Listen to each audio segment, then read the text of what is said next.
நீங்கள் மட்டும் லேட்டாக வரீங்க அப்படின்னு கேள்வி கேட்ட ஸ்ரீபிரியாவிடம் பணம் வாங்கியிருக்காரு ஜெய்சங்கர் அப்படின்னு சொல்கிறாங்க. 1977ஆம் ஆண்டு 4 தயாரிப்பாளர்கள் ஒன்றாக இணைந்து தலா 3000 பங்குத்தொகை செலுத்தி நல்லதுக்கு காலமில்லை அப்படின்ற படத்தை தயாரிச்சிருக்கிறாங்க. ஜெய்சங்கர் தமிழ் சினிமாவின் முன்னணி நடிகராக இருந்தபோது வளர்ந்து வரும் நடிகை ஒருவர் ஏன் படப்பிடிப்புக்கு லேட்டாக வரீங்கன்னு கேட்டதற்கு அவரிடமிருந்து ரூபாய் 1000 வாங்கியிருக்கிறதாக பலரும் அறியாத தகவலை தான் நம்ம பார்க்க போகிறோம். தமிழ் கிளாசிக் சினிமாவில் எம்ஜிஆர், சிவாஜி போல் நடிப்பில் உச்சம் தொட்ட நடிகர் ஜெய்சங்கர் 1965ஆம் ஆண்டு வெளியான இரவும் பகலும் என்ற படத்தின் மூலம் தமிழ் திரையுலகில் அறிமுகமானவர். இதே ஆண்டு 5 படங்களில் தொடர்ந்து நாயகனாக நடித்தார்.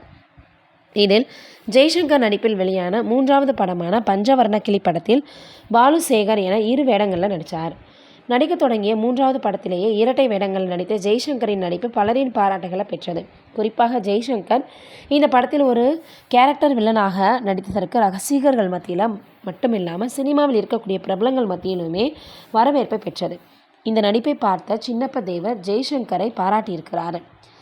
ஒரு பட நிறுவனத்தில் பங்குதாரர்களாக இருந்த 4 பேர் பிரிந்து தனித்தனியாக படம் தயாரித்த போது அவர்கள் 4 பேரும் தயாரித்த முதல் படத்தின் நாயகன் ஜெய்சங்கர் அவர்கள்தான். அந்த அளவிற்கு தயாரிப்பாளர்களுக்கு முக்கியத்துவம் கொடுக்கக்கூடிய ஜெய்சங்கர் வளர்ந்த பின் அவரை கேள்வி கேட்ட அப்போது வளர்ந்து வரக்கூடிய நடிகையான ஸ்ரீபிரியாவிடமிருந்து பந்தய தொகை ரூபாய் 1000 வாங்கியிருக்கார். 1977ஆம் ஆண்டு 4 தயாரிப்பாளர்கள் இணைந்து தயாரித்த 3000 பங்குத்தொகையாக செலுத்தி ஒரு படத்தை தயாரித்தாங்க. நல்லதுக்கு காலமில்லை. TN பாலு, ஜெய்சங்கர், ஸ்ரீபிரியா, சுருளிராஜன், ஸ்ரீகாந்த்னு பலர் நடித்தாங்க. சங்கர் கணேஷ் இந்த படத்திற்கு இசையமைச்சிருக்கிறார்.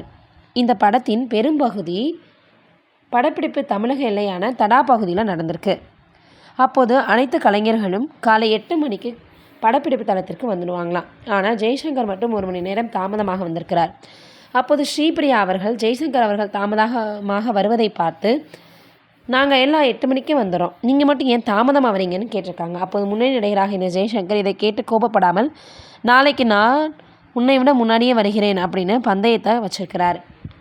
ஜெய்சங்கர் பந்தயத்துக்கு பார்த்தோன்னா ஸ்ரீபிரியா அவர்களும் ஒத்துக்கிட்டாங்க. இந்த நிலையில் ரூபாய் 1000 பந்தயமாக வைக்கப்பட்டிருக்கு. மறுநாள் காலை ஜெய்சங்கர் 7:30 மணிக்கு படப்பிடிப்புக்கு வர ஸ்ரீபிரியா சரியாக 8 மணிக்கு வந்திருக்கிறாங்க. இதனால் பந்தயத்தில் தோற்று போனவங்க பந்தய தொகையை 1000 ஜெய்சங்கர் அவரிடம் கொடுத்துருக்காங்க. இதை வாங்கிய ஜெய்சங்கர் படப்பிடிப்பு தளத்தில் இருந்த அனைவருக்கும் செலவு செய்திருக்கிறார். இந்த விஷயம் இப்போ சமூக வலைதளங்களில் பேசக்கூடிய ஒரு விஷயமாக மாறி இருக்குது.